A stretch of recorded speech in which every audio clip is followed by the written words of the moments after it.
Hello friends, welcome back to my channel. അപ്പോൾ നമ്മളിന്ന് കൈപ്പങ്ങയും ഉണക്കച്ചെമ്മീനും ഉപയോഗിച്ച് ഒരു വെറൈറ്റി ആയിട്ടും ടേസ്റ്റി ആയിട്ടുള്ള ഒരു അച്ചാറാണ് തയ്യാറാക്കാൻ പോകുന്നത്. ഈ അച്ചാറുണ്ടെങ്കിൽ പിന്നെ ചോറിൻ്റെ കൂടെ മറ്റു കറികളുടെ ആവശ്യമൊന്നുമില്ല. അത്രയും ടേസ്റ്റി ആയിട്ടുള്ള ഒരു അച്ചാറാണ്. അപ്പോൾ നമുക്ക് എങ്ങനെയാണ് തയ്യാറാക്കുന്നതെന്ന് നോക്കാം. ഇതിനായിട്ട് 3 കൈപ്പങ്ങയാണ് ഇവിടെ എടുത്തിട്ടുള്ളത്. 3 കൈപ്പങ്ങ നന്നായി കഴുകി വൃത്തിയാക്കി ചെറിയ കഷ്ണങ്ങളാക്കി അരിഞ്ഞ് 1 ടേബിൾ സ്പൂൺ എണ്ണയിൽ നന്നായിട്ട് വഴറ്റിയെടുക്കുക. അച്ചാർ കൂടുതൽ കാലം കേടുകൂടാതെ സൂക്ഷിക്കാൻ വേണ്ടിയിട്ടും കൈപ്പങ്ങയുടെ കയ്പ്പ് കുറയ്ക്കാൻ വേണ്ടിയിട്ടാണ് എണ്ണയിലൊന്ന് സോട്ട് ചെയ്തെടുക്കുന്നത്. അതുപോലെ തന്നെ അച്ചാറിന് ആവശ്യമായിട്ടുള്ള ചെമ്മീൻ എടുത്ത് വെച്ചിട്ടുണ്ട്.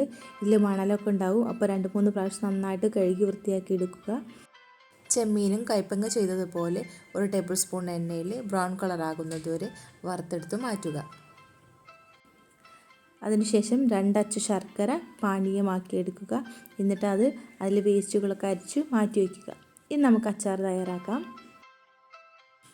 പാൻ നന്നായി ചൂടായി വന്ന ശേഷം 3 ടേബിൾ സ്പൂൺ എണ്ണ ഒഴിച്ചു കൊടുക്കുക.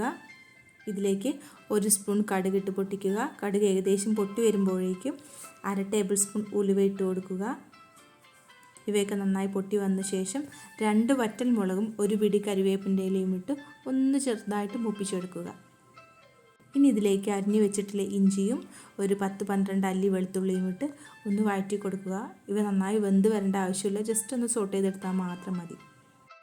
അച്ചാറുകളൊക്കെ ഉണ്ടാക്കുമ്പോൾ എപ്പോഴും എള്ളെണ്ണ ഉപയോഗിക്കുന്നതാണ് നല്ലത്. കൂടുതൽ കാലം കേടുകൂടാതെ സൂക്ഷിക്കാനായിട്ട് നമുക്ക് പറ്റും. അപ്പോൾ ഇനി നമ്മളിതിലേക്ക് 1/2 ടേബിൾ സ്പൂൺ മഞ്ഞൾപ്പൊടിയും 1/2 ടേബിൾ സ്പൂൺ അച്ചാർ പൊടിയും 2 ടേബിൾ സ്പൂൺ മുളക് പൊടിയും ഇട്ട് കൊടുത്ത് ഈ മസാലപ്പൊടിയുടെ പച്ചമണം മാറുന്നത് വരെ വഴറ്റിയെടുക്കുക.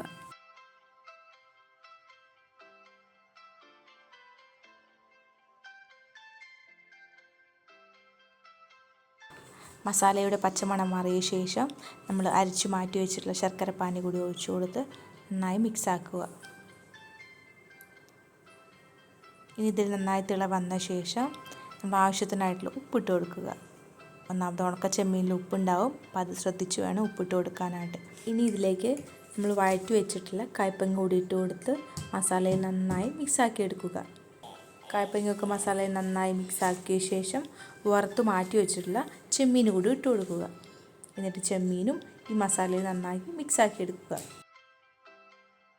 നമ്മൾ കഴിക്കുമ്പോൾ ചെമ്മീൻ ഇടയ്ക്കിടയ്ക്ക് കടിക്കണ്ട എന്നുണ്ടെങ്കിൽ മിക്സിയിലൊന്ന് ചെറുതായിട്ട് ക്രഷ് ചെയ്തെടുത്ത ശേഷം ഇട്ടാൽ മതി. പക്ഷേ ഭക്ഷണം കഴിക്കുമ്പോൾ ഇടയ്ക്കിടയ്ക്ക് ചെമ്മീൻ കടിക്കുന്നതാണ് അതിൻ്റെ ഒരു ടേസ്റ്റ്. നമ്മൾ ഒഴിച്ചു കൊടുത്തുള്ള ശർക്കര പാനിയിലും മസാല മിക്സിലെ കൈപ്പങ്ങയും ചെമ്മീനൊക്കെ നന്നായി മിക്സായ ശേഷം എണ്ണ തെളിഞ്ഞു വന്നിട്ടുണ്ടാകും. ഇനി ഇതിലേക്ക് നമുക്ക് ആവശ്യമായിട്ടുള്ള വിനാഗിരി ഒഴിച്ചു കൊടുക്കുക. പുളി കുറച്ച് അധികം വേണ്ട ആൾക്കാർക്ക് കൂടുതൽ വിനാഗിരി ചേർക്കാം, കുറച്ച് മതിയെന്നുള്ളവർക്ക് കുറച്ച് വിനാഗിരി ചേർത്ത് കൊടുക്കുക. വിനാഗിരിയൊക്കെ ചേർത്ത് നന്നായി മിക്സാക്കിയ ശേഷം ഇനി അല്പം കായപ്പൊടി കൂടി ഇട്ട് കൊടുത്തിട്ടുണ്ടെങ്കിൽ നമ്മൾ ടേസ്റ്റി ആയിട്ടുള്ള പാവയ്ക്ക ചെമ്മീൻ അച്ചാർ റെഡി ആയിട്ടുണ്ട്. നിങ്ങളെല്ലാവരും വീട്ടിൽ ട്രൈ ചെയ്ത് നോക്കണം. വളരെ സിമ്പിളായിട്ടുള്ള റെസിപ്പിയാണ്, എല്ലാവർക്കും ഇഷ്ടപ്പെടും.